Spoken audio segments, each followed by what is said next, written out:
आरती, पापियों को पाप से हटाती।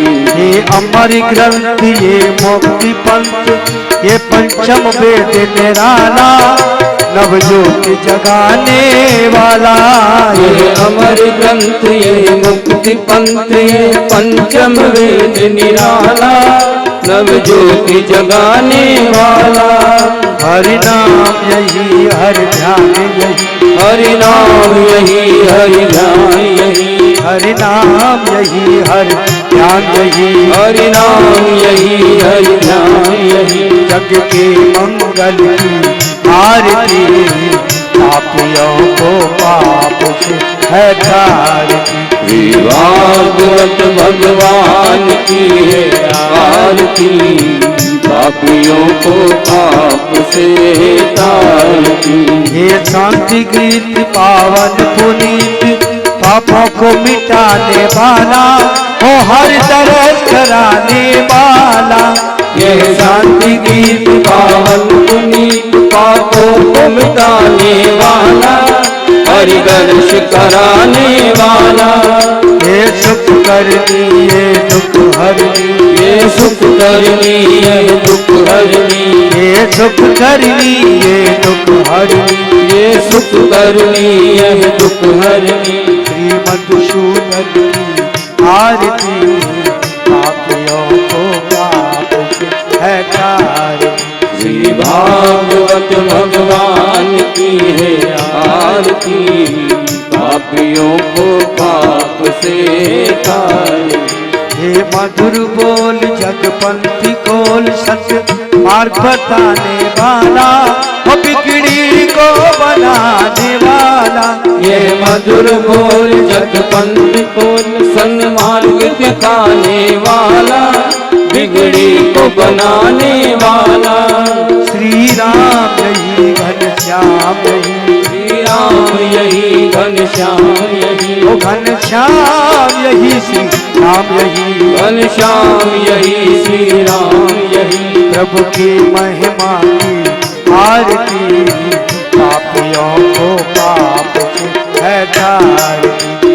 भागवत भगवान की आरती, पापियों को पाप से तारती। भागवत भगवान की है आरती, पापियों को पाप से हटाती। भागवत भगवान की आरती, पापियों को पाप से तारती। पापियों को पाप से तारती, पापियों को पाप से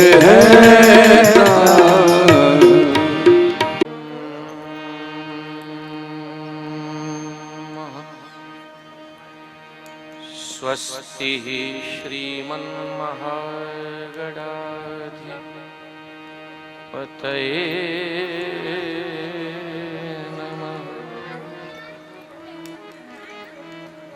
श्रीकुञ्जविहारिणे नमः।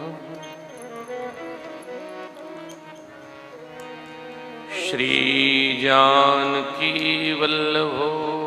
विजयते,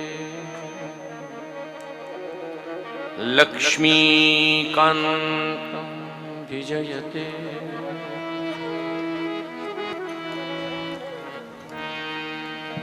देव्यै सरस्वत्यै नमः। सद्गुरुवे नमः। मातृपितृचरणकमलेभ्यो हरिगुरुवैष्णवचरणकमलेभ्यो नमः। सीतानाथ समारंभां श्रीरामानंदार्य मध्यमाम् अस्मदाचार्य पर्यन्तां वन्दे गुरुं परम्पराम्।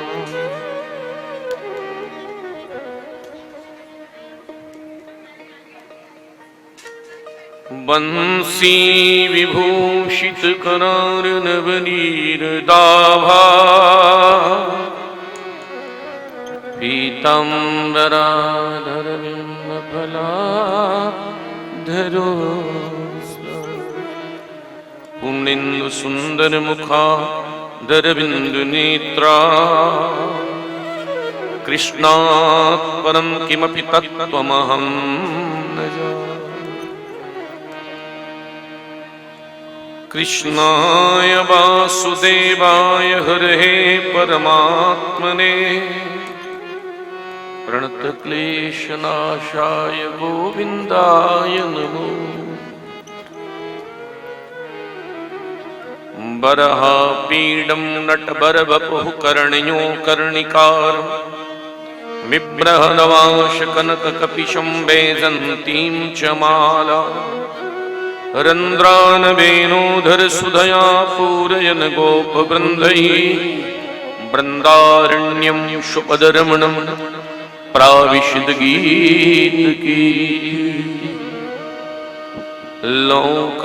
लोकाभिरामम् रणरङ्गधीरं राजीवनेत्रं रघुवंशनाथं कारुण्यरूपं करुणाकरन्तं श्रीरामचन्द्रं शरणं प्रपद्ये। श्रीरामचन्द्रं शरणं प्रपद्ये। मनोजवं मारुततुल्यवेगं जितेन्द्रियं बुद्धिमतां वातात्मजं वानरयूथमुख्यं श्रीरामदूतं शरणं शरणं हरे कृष्ण कृष्ण कृष्ण हरे हरे हरे राम राम राम हरे कृष्ण कृष्ण कृष्ण हरे हरे हरे राम राम राम हरे कृष्ण कृष्ण कृष्ण हरे हरे हरे राम राम राम श्री बालकृष्ण लाल की राधा वल्लभ लाल की श्री कनक बिहारी बिहारिणी दू सरकार की हनुमान जी महाराज की शंकर भगवान की सद्गुरुदेव भगवान की वेदव्यास भगवान की श्री परीक्षित जी महाराज की शुभदेव भगवान की जय जय श्री राम जय जय जय जय जय जय श्री राधे जय जय श्री राधे जय जय श्री राधे जय जय श्री राम जय जय श्री राधे जय जय श्री राधे जय जय श्री राधे जय जय श्री जय जय श्री राधे जय जय श्री राधे जय जय श्री राधे जय जय श्री राधे जय जय श्री राधे जय जय श्री राधे जय जय श्री राधे जय जय श्री राधे जय जय श्री राधे जय जय श्री राधे जय जय श्री राधे जय जय श्री राधे जय जय श्री राधे जय जय श्री राधे।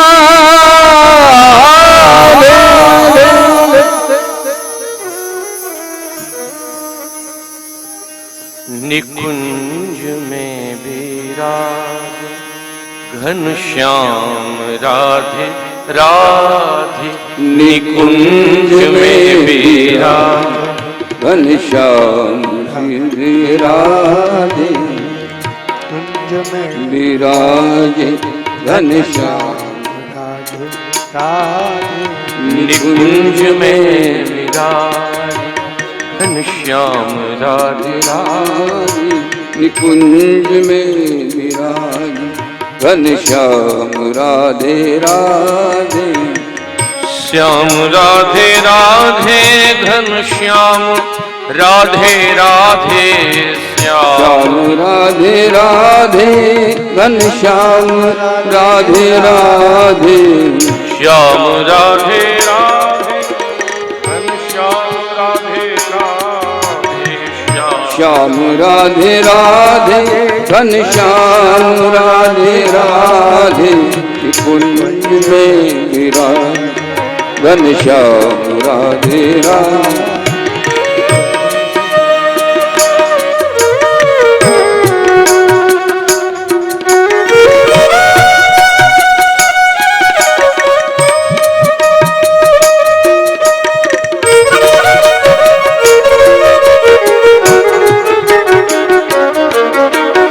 निकुंज में विराज घनश्याम राधे राधे, निकुंज में विराज घनश्याम राधे श्याम राधे राधे घनश्याम राधे राधे, श्याम राधे राधे घनश्याम राधे राधे, श्याम राधे राधे घनश्याम राधे राधे, श्याम राधे राधे घनश्याम राधे राधे, निकुंज में विराजे घनश्याम राधे राधे, निकुंज में विराजे घनश्याम राधे राधे, निकुंज में विराजे घनश्याम राधे राधे, निकुंज में विराजे घनश्याम राधे राधे।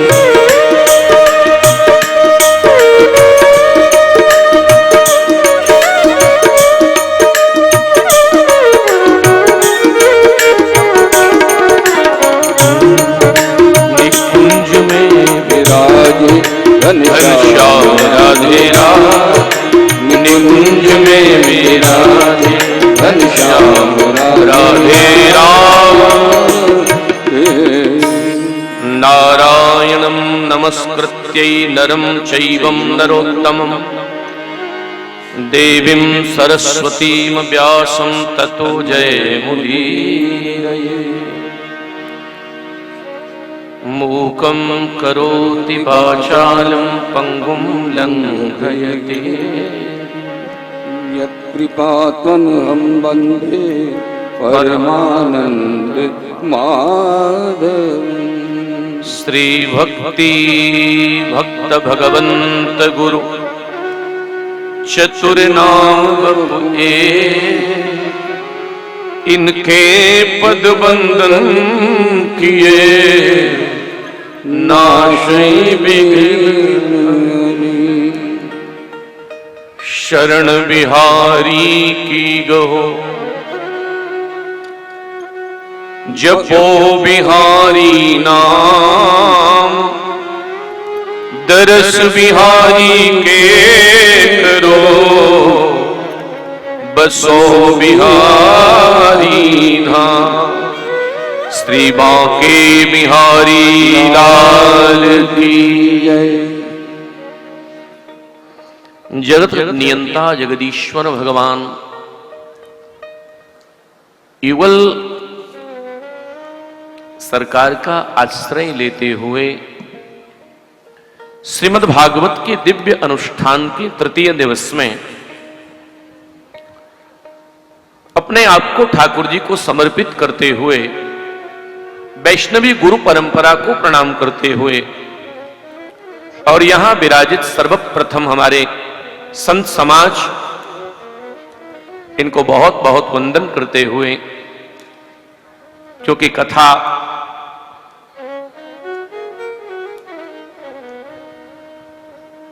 उस जगह हो रही है जहां से मुझे चलना सीखा, मैं बोलना सीखा, इसलिए यहां जितने महान आत्माएं बैठी हैं, आप सबके हृदय में बैठे हुए भी ठाकुर जी को कोट सा मेरा वंदन।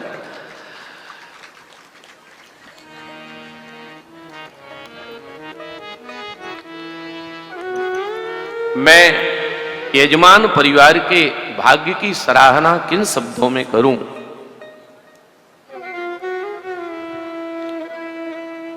क्योंकि शास्त्र का वचन है कि श्रीमद् भागवत के अनुष्ठान को कराने मात्र के संकल्प के मन में आते ही श्री ठाकुर जी कृपा करने लग जाते हैं। संकल्प को मन में आते ही, ये तो मूर्त रूप ले रहा है संकल्प। और हमारे अनुज अभी उद्घोषणा कर रहे थे, राजेश प्रताप जी, तो बिल्कुल वो सही कह रहे थे। वास्तव में इस क्षेत्र के लोगों का इस दास के प्रति इतना राग, इतना अनुराग, इतना प्रेम है। हमारे अभिभावक की भूमिका में, बड़ों की भूमिका में हमारे वकील साहब रहे हैं, अभी मंच पर आए। हमारे श्री रमाशंकर जी वकील साहब, हमारे ठाकुर साहब वकील साहब, हमारे हमसे बहुत अभिभावक की भूमिका में अभी सर्वप्रथम आप मंच पर आए तो कहने लगे मैं तो आपको सुनने आया। सही बात तो यह है, मेरी तो कोई ऐसी सामर्थ्य नहीं कि मुझे आप सुनने आए, न मैं कुछ सुना सकता, लेकिन यह मानना जरूर है कि श्री बक्सर वाले महाराज जी एक पंक्ति कहते थे। वो कहते थे, जिस पर करना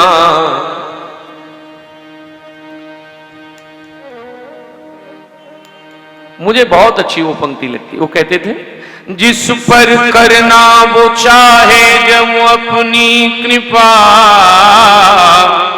तो उसको थोड़ा इशारा ही पर्याप्त है, उसको थोड़ा इशारा ही पर्याप्त। ये सब उनकी कृपा से ही सब कुछ हो पा रहा है। और मैं आप सबके आशीर्वाद और प्रेम से ही जहां जहां जा रहा हूं, वहां आपका प्रेम मेरे साथ जा रहा है। कल जो चर्चा हुई थी बिना किसी भूमिका के, मैं आपके सामने उसे रखूं। कल बात हो रही थी कि सुखदेव स्वामी परीक्षित महाराज उनके चरणों में गिरे।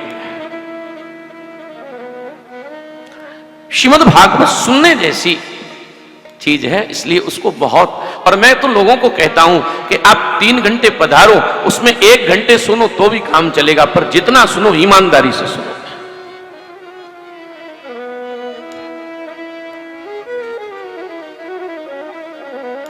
तत्राभवत भगवान व्यास पुत्रो। कौन आया? अब यहां इस श्लोक में एक बड़ी सुंदर बात कह दी। कल क्योंकि विश्राम हो रहा था तो मैं उसकी व्याख्या नहीं कर पाया। कह रहे तत्राभवत भगवान व्यास पुत्रो। जब किसी भी ऋषि से परीक्षित की समस्या का समाधान नहीं हुआ, क्योंकि परीक्षित की समस्या ये नहीं है कि मुझे ऋषि ने साथ दिया है तो मैं मरूं नहीं, ये समस्या नहीं है उनकी। उनकी समस्या है मैं मरूं, ये तो मुझे स्वीकार है, पर मेरी मौत मौत नहीं हो, मेरी मौत महोत्सव बन जाए, ऐसा मैं करूंगा। मृत्यु महोत्सव बने। कितने लोग रोज मरते हैं। अरे कबीर साहब ने तो बहुत सीधा सीधा कह दिया, आया है सो जाएगा, राजा रंक फकीर, पर कोई सिंहासन चढ़ चला, कोई बंधा जंजीर। ये तो ऐसा तो हो ही नहीं सकता है, ध्रुव सत्य है जीवन का, कोई टाल नहीं सकता।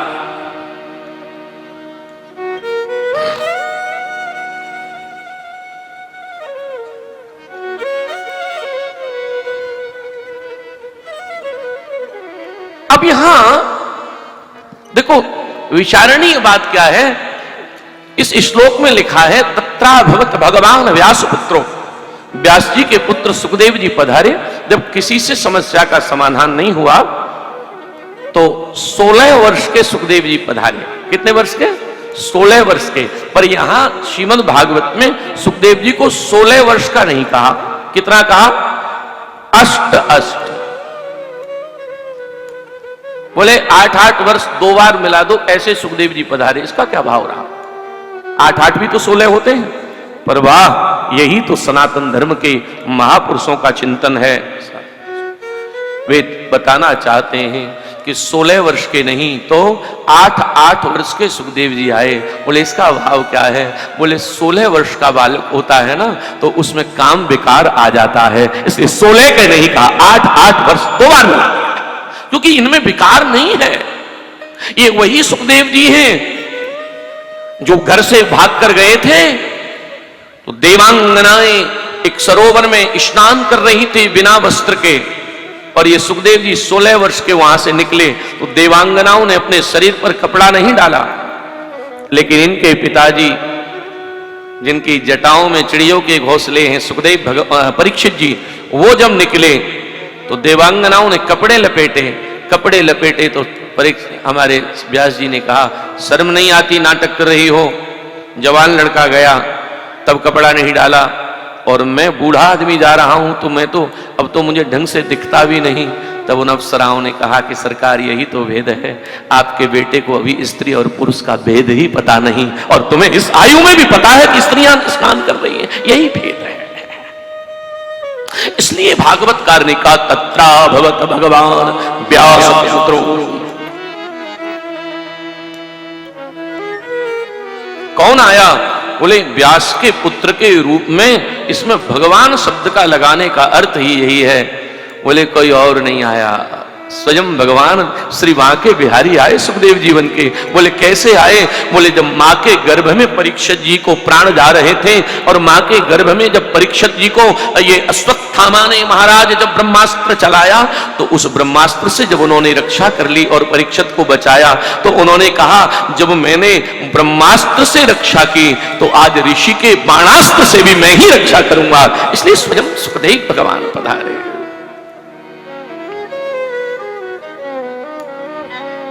सबने प्रणाम किया। कल मैंने कहा था ना कि इस देश में ज्ञान की पूजा है। भारतीय संस्कृति में व्यक्ति की पूजा नहीं, व्यक्तित्व की पूजा है। और आप देखिए उसका परिणाम। यहां सुखदेव भगवान को प्रणाम कौन कर रहा है? कौन प्रणाम कर रहा है? आपका छोटा भाई अगर महात्मा हो जाए, आपका छोटा भाई अगर साधु बन जाए तो आप चारपाई के ऊपर तने बैठे रहते हो और कहते हो कि मैं क्या को प्रणाम करूंगा, मुझसे छोटा है। पर आप ये सुन लीजिए यहां, और मैंने कुंती के विषय में भी कल आपसे बताया था कि ज्ञान और तपस्या इन दोनों की कोई आयु नहीं होती है। और यहां हुआ, वेदव्यास जी उठ के खड़े हो गए, और वेदव्यास जी ने उठ के खड़े होकर प्रणाम किया। लेकिन किसको प्रणाम किया? ये कौन है? उनके पुत्र हैं। इससे ज्यादा तो निकट क्या रिश्ता होगा? और प्रणाम करके वेदव्यास जी तो प्रणाम किए ही थे, लेकिन वेदव्यास जी के बाद महाराज व्यास जी के पिताजी खड़े हो गए। कौन? पाराशरणीय पाराशर जी खड़े हो गए। मैं प्रणाम करता हूं। अरे पाराशर के पिताजी आ गए। कौन? शक्ति, वशिष्ठ, अंगिरा, विगगु, क्रतु, और ये सब। अरे इन्होंने क्या किया? शक्ति महाराज ने तो क्या किया? शक्ति ने चौथी पीढ़ी है। लेकिन शक्ति ने तो क्या किया, शक्ति ने तो अपनी जटाएं खोली और जटाएं खोल के सुखदेव के सामने डाल दी। बोले इन जटाओं पर एक बार चलो तो मेरी तपस्या धन्य हो जाए, क्योंकि तुम मेरे कुल में ऐसे पैदा हुए। महाराज आज कह रहे हैं, सबसे पहले क्या बात कही, सुखदेव जी महाराज के चरणों में परीक्षित जी ने एक ही बात कही है, अतः प्रक्षामि संसिद्धिं योगीनां परमं गुरुं पुरुषेष्ये यत् कार्यमृणामायस्य सर्वदा। कह रहे हैं, बोले आप एक बात बता दो,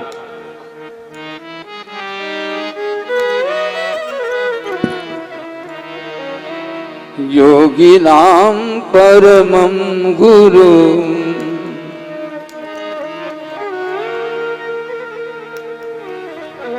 अब यहां तो हम किसी से ये भी नहीं कह सकते कि आप बीच में बताओ, क्योंकि यहां तो सबका अधिकार है हमारे ऊपर। पर थोड़ा सा अगर क्रम भंग की संभावना रहती है तो इसलिए हमारी विनती है आपको कि प्रारंभ में और जैसा व्यवस्था हो उसके अनुसार पधारेंगे तो बड़ी कृपा होगी, क्योंकि कथा का क्रम टूटता है। और यहां जो हो रहा है वो जो ये माला और सम्मान अपमान और ये सब इसके लिए नहीं, कथा तो आत्म कल्याण और आनंद के लिए हो रही है, इसलिए उसमें कोई विक्षेप ना आवे। प्रश्न क्या है, राजा का प्रश्न है, जिसकी मृत्यु निकट हो उसके लिए उपाय क्या है। अब आप सब बैठे हैं, हम भी बैठे हैं, सखा मंडली भी बैठी है, ब्राह्मण भी बैठे हैं। अब सब सोच रहे होंगे, हम सहित सब एक ही बात सोच रहे हैं, बोले जिसकी मृत्यु निकट हो उसके लिए उपाय पूछा है तो हम क्यों सुने। पर प्रश्न यही है कि मृत्यु किसकी निकट है ये किसी को नहीं पता है।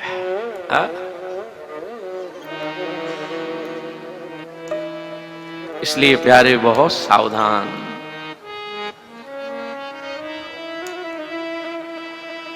महाराज अतः प्रशाम संसिद्धिम योगी नाम परमम गुरुम, आप योगियों के भी गुरु हैं, इसलिए आप बताइए मौत निकट हो तो क्या करें। सुखदेव स्वामी ऐसे महापुरुष हैं जो बोलना नहीं चाह रहे थे, जिनको मौन में ही आनंद आ रहा था।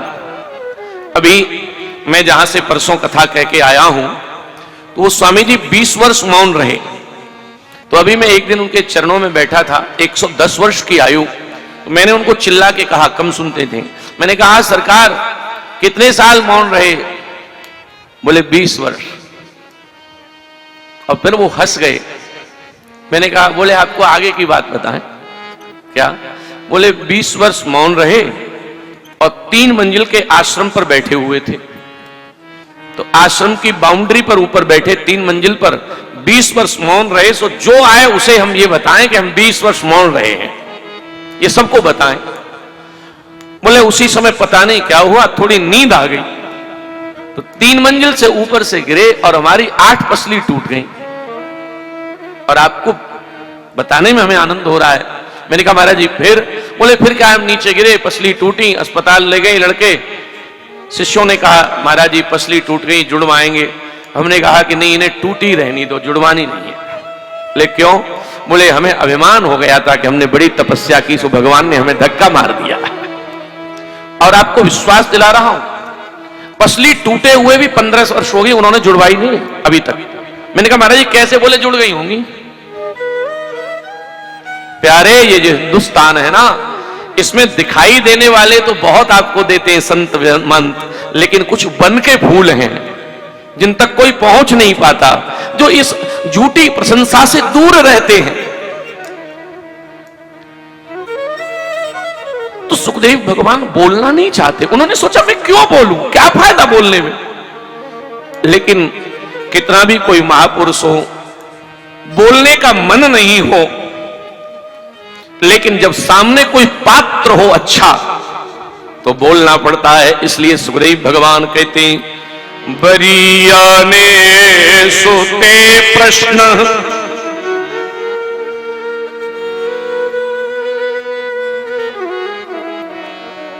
कृतो लोक हितो नृपः आत्म वित्तमत्तः पुंसाम श्रोत्यादिसूय। तेरा प्रश्न बहुत उत्तम है राजन, इसलिए मैं बोल रहा हूं।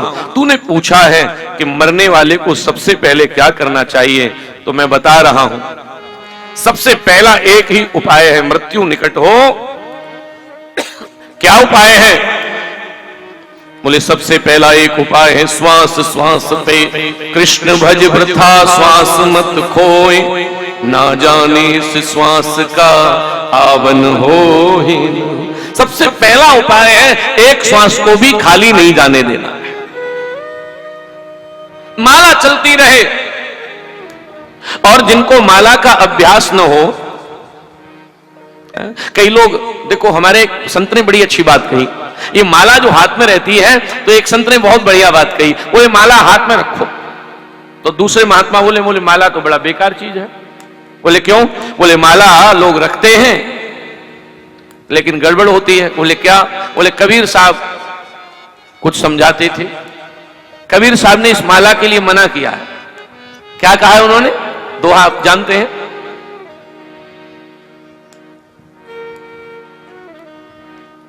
क्या दोहा है? माला तो कर में फिरे, नहीं वो दूसरा है कोई।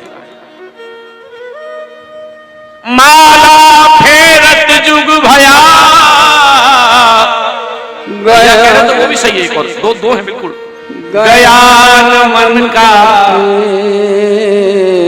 कर का मन का डाल के, तू मन का पर कबीर ने इससे आगे एक और दोहा लिखा है, वो कोई नहीं पढ़ता है।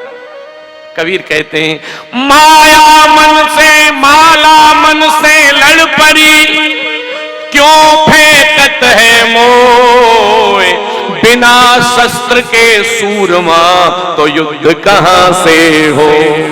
मुझे मत डालो, मैं हाथ में, इस माला से एक लाभ है बहुत बड़ा वकील साहब। क्या? ये हाथ में हो और 500 किलोमीटर हम कार में चलें तो दिखाने, कोई सामने पड़ जाए तो दिखाने के लिए 2-4 चल जाती हैं। ढोंग ही हो जाए, कुछ और न हो पाए तो ढोंग ही सही, क्या परेशानी है? क्योंकि तुलसी मेरे राम को रीज भजो या खीज, एक दिन अवश्य उपज है चाहे उल्टे सीधे बीज। अरे राम जी को कैसे भी भजो। और प्रभु जी सुखदेव स्वामी यही कहते हैं, राजन भगवत स्मरण होना चाहिए। और 4 बातें फिर कही हैं, जिन्हें अपना कल्याण करना हो वे 4 बातों में निश्चित पहले हो जाएं। क्या? जितासनो, एक ही श्लोक में 4 बातें कही। जितासनो जित संगो, जितासनो जित श्वासो जित संगो जितेंद्रिय। 4 बातें पालन करनी है। सबसे पहली कौन सी बात है? बोले जितासना, आसन को जीतना शुरू करना है। अब 3 घंटे की कथा में 24 बार पांव लंबे करो, 24 बार पीछे करो, और 15 बार पानी पियो, 15 बार पानी के कारण बाहर जाओ। तो इससे कन्फर्म है कि कथा में मन नहीं लग रहा है। बाकी ये शरीर तो महाराज स्थिर हो जाता है, इसका तो पता ही नहीं लगता। कल हमारे एक कोई स्नेही जन, और यहां तो सब हमसे बड़े, हम सबसे छोटे हैं, तो कल कह रहे थे महाराज जी हमें तो 3 घंटा पता ही नहीं लगे। मैंने कहा हमें पूछो कैसे पता लगे, तुम्हें काहे को पता लगे। तो कहने का अभिप्राय यह है कि सच है उनकी बात कि भगवान में अगर मन लगा तो 3 घंटा नहीं 30 घंटा भी पता नहीं लगते हैं। भजन होना चाहिए। वृंदावन में एक पुस्तक में हम पढ़ रहे थे कि वृंदावन में एक संत माला जप रहे थे, और वे माला जपे और सबसे कहें हमने 200 माला कर ली, हमने 500 माला कर ली। तो सामने से उन्होंने देखा एक नव युवती वृंदावन की गली में माखन बेच रही थी। मुझे बड़ी अच्छी कहानी लगी। तो वो माखन बेच रही थी, तो वो सबको दे रही, कितना चाहिए, 100 ग्राम चाहिए लीजिए, 200 ग्राम चाहिए लीजिए, 500 ग्राम चाहिए लीजिए, तो सबको दे रही। अचानक एक 25 साल का लड़का आया और उसने आकर कहा लाओ माखन दो।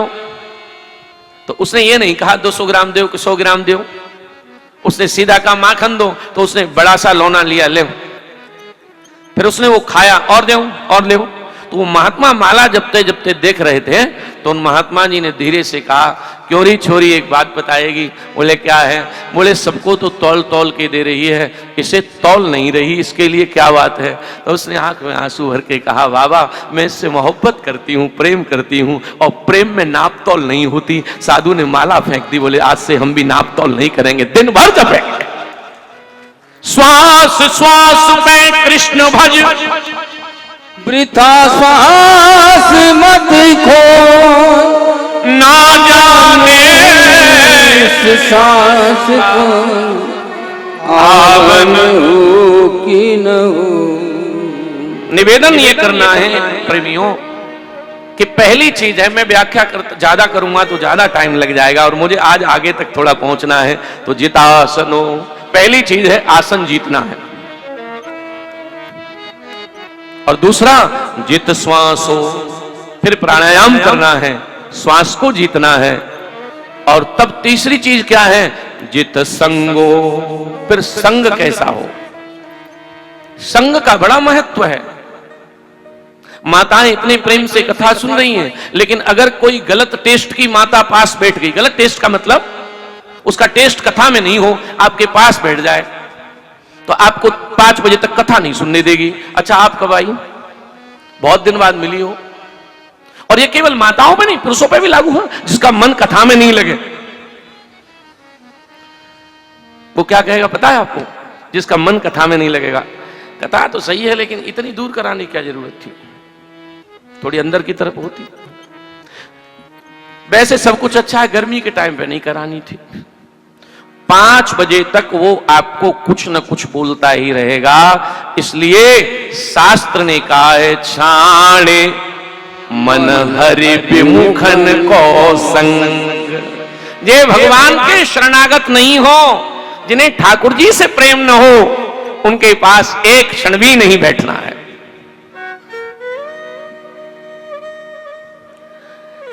भैया बहुत ध्यान देना आज, और 3 काम की कह रहे हैं। 4 ये हैं, क्या क्या? जितासनो, जित श्वासो, और तीसरा जित संगो, संग कैसे व्यक्ति का करना है। और चौथी चीज तब आ रही है क्या? जितेंद्रिय, इंद्रियों के दमन का अभ्यास करना है, क्योंकि ये एक दिन का सौदा नहीं है। धीरे धीरे धीरे धीरे। एक संत कहते थे मुक्ति का कोई तू जतन कर ले, धीरे धीरे हरि का भजन कर ले। मुक्ति का कोई तू जतन कर ले, धीरे धीरे हरि का भजन कर ले। मुक्ति का कोई तू जतन कर ले, धीरे धीरे। मुक्ति का कोई जतन कर ले, धीरे धीरे पूर्ण भजन कर ले। तू भजन कर ले, तू भजन कर ले, रे भजन कर ले, तू भजन कर ले। कर ले तू भजन कर ले, भजन कर ले, तू भजन कर ले। बस मुक्ति का कोई तू जतन कर ले, धीरे धीरे हरि का भजन कर ले। मुक्ति का कोई तू जतन कर ले, धीरे धीरे हरि का भजन कर ले।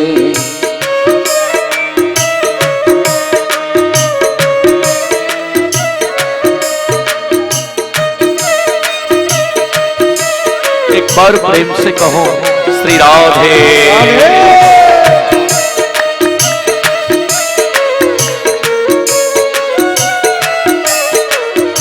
भजन से तेरा जीवन बन जाएगा, धीरे धीरे आत्मा का मैल धुल जाएगा। भजन से तेरा भजन बन जाएगा, धीरे धीरे आत्मा का मैल धुल जाएगा। भजन से जीवन तेरा बन जाएगा, धीरे धीरे आत्मा का मैल धुल जाएगा। भजन से तेरा मन बन जाएगा, धीरे धीरे आत्मा का मैल धुल जाएगा। आत्मा के संग संग मन कर ले, आत्मा के संग संग मन कर ले, धीरे धीरे हरि का भजन कर ले। तू मुक्ति का कोई तो जतन कर ले, धीरे धीरे हरि का भजन कर ले। हे भजन कर ले, तू भजन कर ले, तू भजन कर ले रे, भजन कर ले, भजन कर ले, भजन कर ले, भजन कर ले, तू भजन। मुक्ति का कोई तू जतन कर ले, धीरे धीरे हरि का भजन कर ले। मुक्ति का कोई तो जतन कर ले, धीरे धीरे हरि का भजन कर ले, धीरे धीरे हरि का भजन कर ले। हाँ धीरे धीरे हरि का भजन कर ले।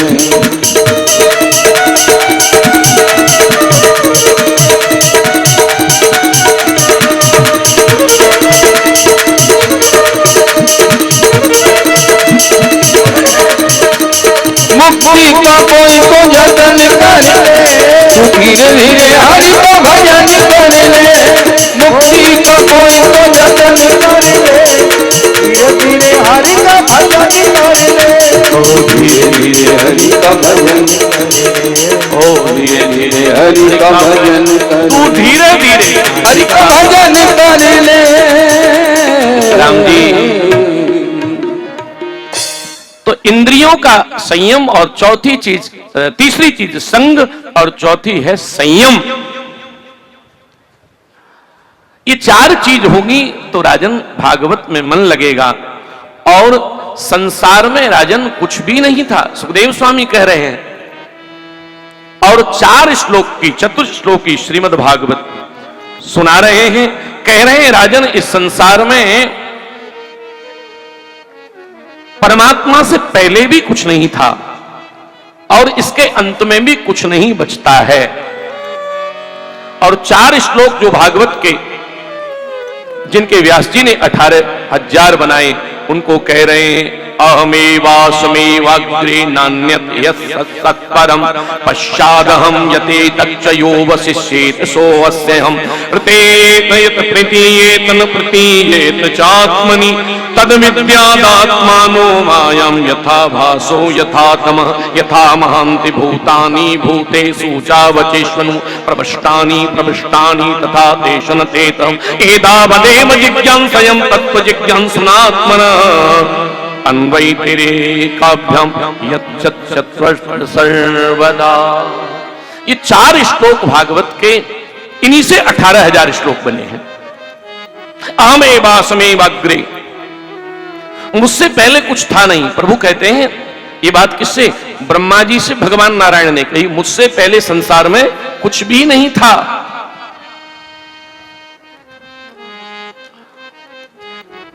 मेरे बाद भी कुछ नहीं रहेगा, लेकिन बीच में ये था माया।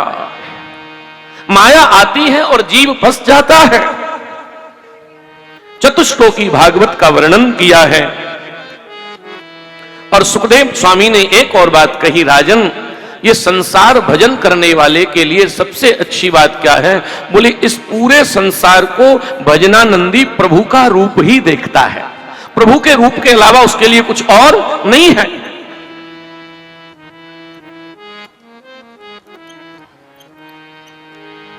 गोस्वामी जी का एक प्रसिद्ध दोहा है मां साहब, उमाज राम चरण रत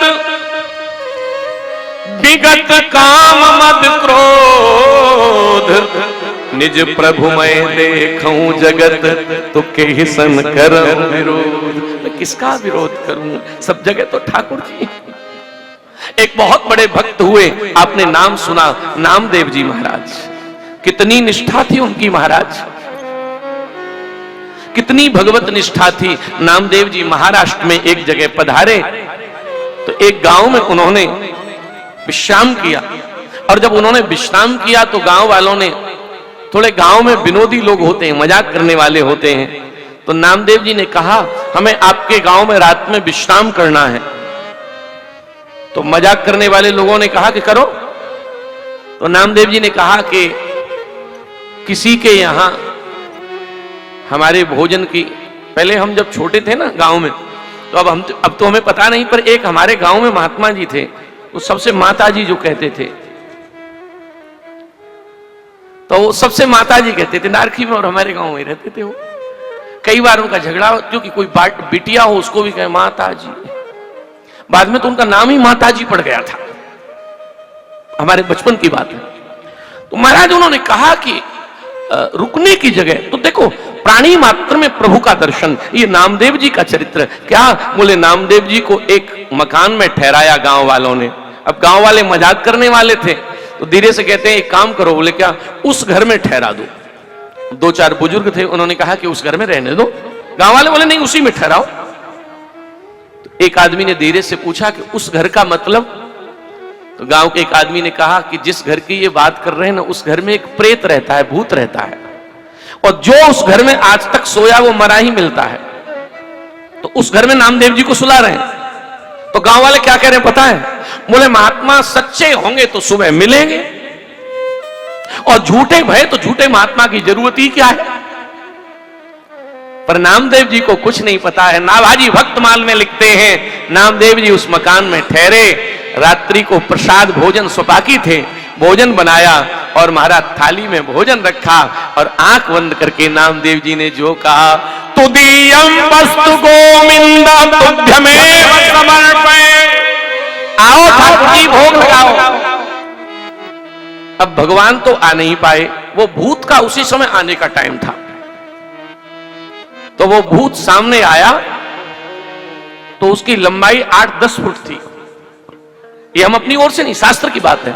और जैसे ही वो 8-10 फुट का भूत चिल्लाता हुआ नामदेव जी के पास आया, तो सही नामदेव जी रो के कहते हैं, भले पधारे लंबकनाथ। प्रभु आज तक जगन्नाथ बन के आए, द्वारिका नाथ बन के आए, आज तो लंबे नाथ बन के आए। और महाराज कह रहे हैं भगवान है ये मेरे। और लिखा हुआ है, जैसे ही भगवान कह के नामदेव जी उसके चरणों में गिरे, तो भूत का उदर छाती फट गई और उसमें से श्याम सुंदर प्रकट हो गए। बोले मैं ही हूं, क्योंकि मेरे बिना कोई जगह है ही नहीं। गीता में भगवान कहते हैं, ईश्वर सर्वभूतानां हृदय से अर्जुन तिष्ठति। अर्जुन मैं कहां नहीं हूं, सब जगह वहीं तो हूं। महाराज यहां इस तरह द्वितीय स्कंद में सद्धो मुक्ति और क्रम मुक्ति का वर्णन किया, स्थूल स्वरूप का भगवान के का वर्णन किया। और महाराज तृतीय स्कंद में सर्वप्रथम विदुर जी का वर्णन है।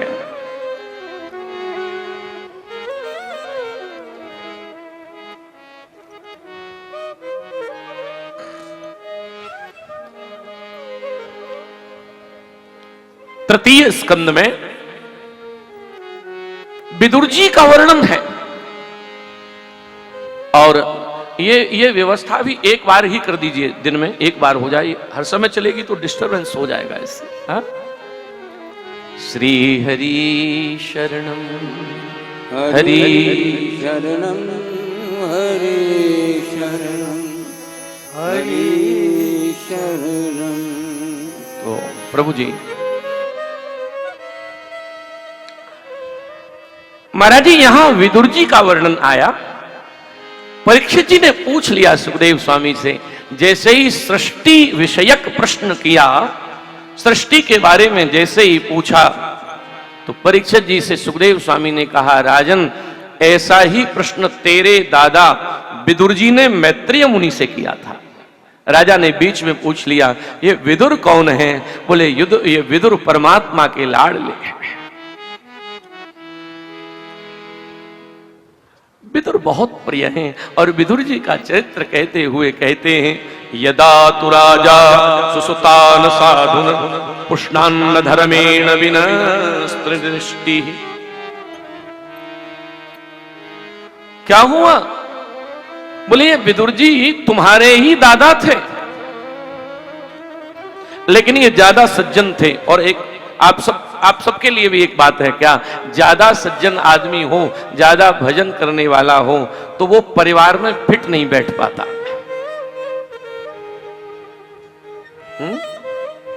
ये जितने महात्मा महापुरुष बैठे हैं ना, ये फिट नहीं बैठ पाए, अनफिट आइटम है ये, इसलिए बेचारे इस रूप में हैं। क्यों? क्योंकि बिंदु जी कहते हैं जब ये दिल दुनिया में था दुश्मन हजारों बन गए, और जब से दिल तुमको दिया हर दिल के तारे बन गए, श्याम सुंदर अब तो हम आशिक तुम्हारे बन गए, और तुम हमारे बन गए और हम तुम्हारे बन गए। तो ये कैसे बैठते? अब अच्छा एक बात बताओ, 4 नंबर की बोल्ट में 6 नंबर की डिमरी फंसाओगे, फंस जाएगी? नहीं फंसेगी।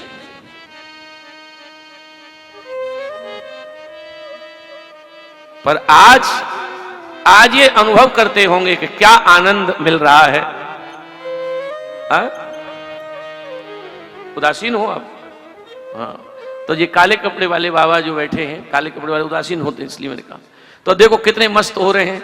अब घर पे होते तो इनको भी 5 बजे चिंता होती कि अब गाय का दूध निकालना है, भैंस का निकालना है, ये सब करना है। अब यहां तो निकला हुआ मिलेगा।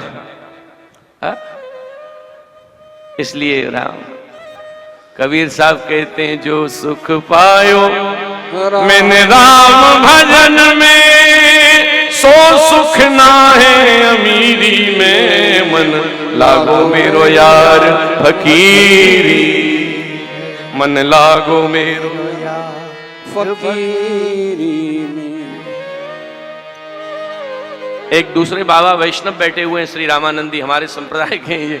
ये रहना के हैं बाबा, मैं पहचान रहा था आपको। देखो क्या अपने आनंद ले रहे हैं। हाँ, जय हो बाबा। तो ये संत महाराज, तो ये कितने आनंद में हैं बताओ आप। तो यहां बता रहे हैं कि विदुर जी फिट नहीं बैठे परिवार में। और विदुर जी क्या, 5 मिनट की चर्चा करूं केवल, फिर आगे बढ़ना है कि विदुर जी का क्या था। बोले विदुर जी ने महाभारत में जिस समय दुर्योधन पैदा हुआ उस समय ही कहा था, किससे? धृतराष्ट्र से, राजन ये बालक ठीक नहीं है।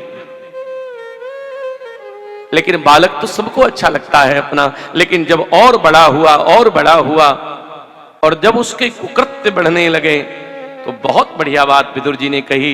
विदुर जी ने कहा धृतराष्ट्र मैं कह रहा हूं तुम दुर्योधन को त्याग दो।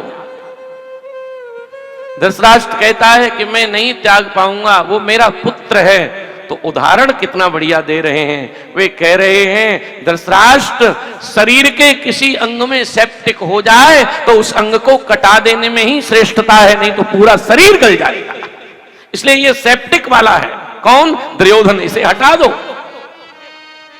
नहीं हटा पाए। और ये बात जब दुर्योधन को पता लगी तो आने वाले समय में दुर्योधन ने विदुर जी को ही निकाल दिया।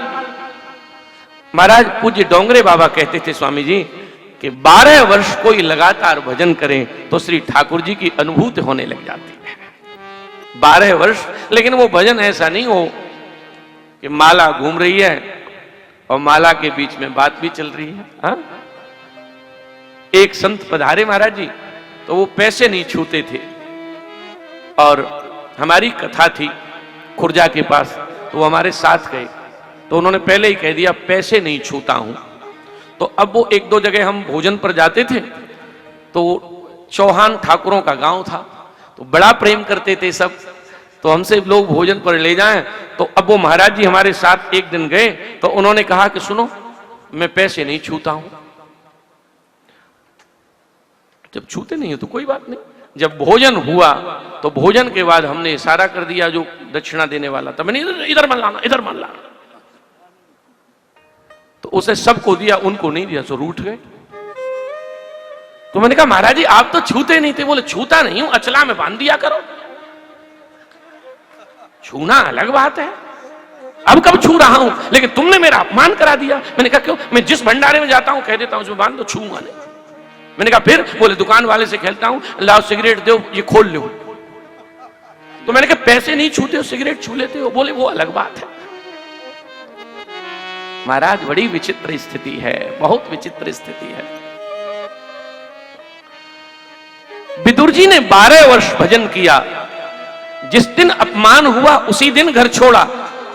और देखो, घर छोड़ते समय धनुष बाण भी कहां रख गए?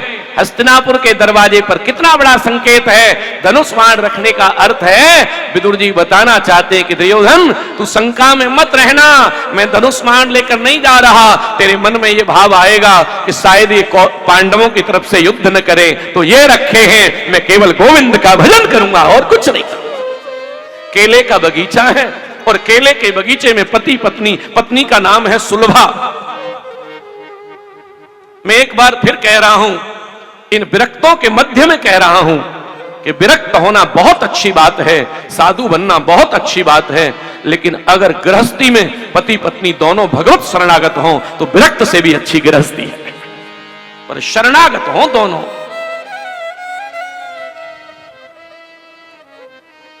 महाराज दोनों पति पत्नी ने सब छोड़ा है और भजन कर रहे हैं केले के बगीचे में। बहुत ध्यान से सुनना सज्जनों, आज महाभारत का युद्ध में भगवान श्री कृष्ण शांति का प्रस्ताव लेकर हस्तिनापुर पधारे।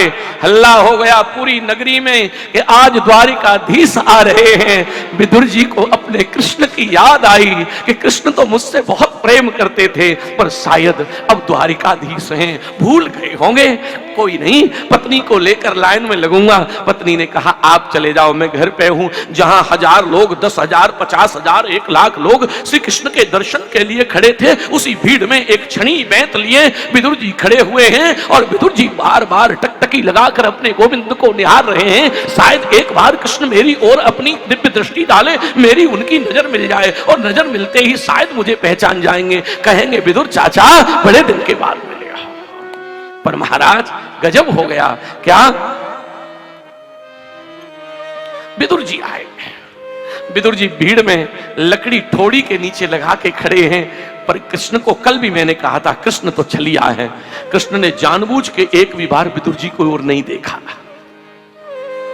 अंदर गए हस्तिनापुर के प्रांगण में, दुर्योधन को समझाया। दुर्योधन ने कहा, मैं तो नहीं मानूंगा। बोले नहीं मानोगे? बोले नहीं। 5 गांव ही दे दो। बोले सुई की नोक भी नहीं। मैंने परसों कहा था ना कि जिन्हें नहीं समझना है उन्हें आदमी तो छोड़ो, भगवान भी आ जाए तो भी नहीं समझने वाले। भगवान ने कहा, अगर नहीं मान रहे हो तो मैं जा रहा हूं। और जो कहा जा रहा हूं, दुर्योधन बोला, मेरी मां ने आंख में पट्टी बांध के सुबह से लगी है, आपके लिए भोजन बनाया है, मेरे घर भोजन करो। भगवान ने कहा, विदुर, भोजन 2 स्थितियों में किया जाता है केवल। सज्जनों कान खोल के सुन लेना, भोजन केवल 2 ही जगह करना है। भगवान ने कहा, दुर्योधन, भोजन 2 स्थितियों में किया जाता है। बोले क्या? बोले या तो अभाव में और या तो प्रभाव में। या तो भूख के मारे प्राण निकल रहे हो तो जहां मिले जैसा मिले कर लेना चाहिए। भुभुक्षतम किम न करोति पापम, भूखा आदमी क्या नहीं करता। तो या तो भूख में, अभाव में, और या तो प्रभाव में। प्रभाव का मतलब, अब ऐसे आदमी के यहां भोजन है कि अगर हमने नहीं किया तो वे बुरा मान जाएंगे, उनका हमसे प्रेम भी है तो करना पड़ेगा। तो भगवान ने हंस के कहा, दुर्योधन, न मेरे लिए अभाव है और न तेरे हृदय में प्रभाव है। इसलिए, और सुन, ये 2 जगह भोजन तो दुनिया वाले करते हैं, अभाव में और प्रभाव में। मैं तो 2 जगह भी नहीं करता। तो मैं न अभाव में करता हूं न प्रभाव में करता हूं, मैं तो भोजन भाव में करता हूं। और जो कहा भगवान ने भाव में, दुर्योधन ने कहा कि भूखे रह जाओगे। विदुर जी बोले, भूखा तो रह जाता, पर एक समस्या है। क्या? मेरा कहीं आज पहले से निमंत्रण है। हस्तिनापुर में किस माई के लाल की औकात हुई जो मुझे छोड़ के आपका निमंत्रण करे? धीरे से भगवान कृष्ण बोले, मेरा निमंत्रण आज काका विदुर जी के घर में है। अब विदुर जी भीड़ में बैठे हैं। विदुर जी ने कहा, बारे छलिया, मेरी तो मुलाकात ही नहीं हुई, आज फिर ये कोई लीला करेगा। और महाराज विदुर जी बूढ़ा आदमी लकड़ी लेके भागा। बोले बाजार से कुछ ले लूं, अब ये आएगा मेरे घर। लेकिन विदुर जी बाजार से कुछ खरीद रहे हैं, पर श्याम सुंदर पगडंडी से विदुर जी की झोपड़ी में पहुंच गए। और महाराज फूस की झोपड़ी थी। फूस की झोपड़ी में फूस का ही दरवाजा, अब बाथरूम तो था नहीं। विदुरानी एक कोने में फूस का आड़ बनाकर नहा। जयकारा शेरावाली का।